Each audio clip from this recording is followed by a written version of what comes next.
Dedim ki, bizim dünənlər çıxış elədi. Sözünüz var? Sözünüz var. Mənim çox ürəyimdə qaldı, sadəcə söz vermək imkanı olmadı. Yaxın tut.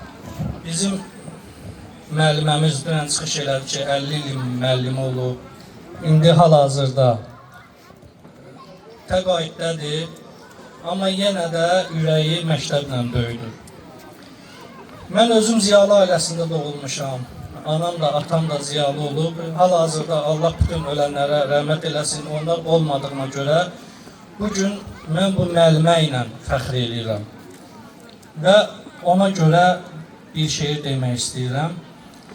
İlk öncə bu uşaqların sevdiyi müəllim şeirindən deyim. Deyir, ey hörmətli müəllim, hər könüldə yerin var, hər kənddə, hər şəhərdə sənin meyvələrin var. Məndən qabaqçı xanım da çox doğru vurğuladı ki, həqiqətən də müəllim tək müəllim deyil, o anadır. Onun o qədər şaxələri var, onun o qədər böyütdükləri, təhsil verdikləri insanlar var ki, onlar bu dəqiqə hərəsi öz vəzifələrində, öz yerlərində, amma yenə də lazım vaxtda deyirlər ki, bizi filan müəllim yetişdirib, bizi filan müəllim öyrədib, başa çatdırıb.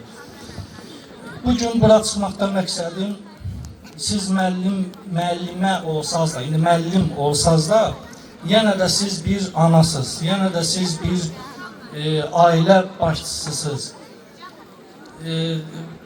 Təəssüfləndiniz ki, mən yaşlanmışam, amma imenli bu şeiri sizə görə mən demək istəyirəm. Ana, istəmirəm solsun vüqarın, əgər mümkündürsə, gəl, qocalma sən.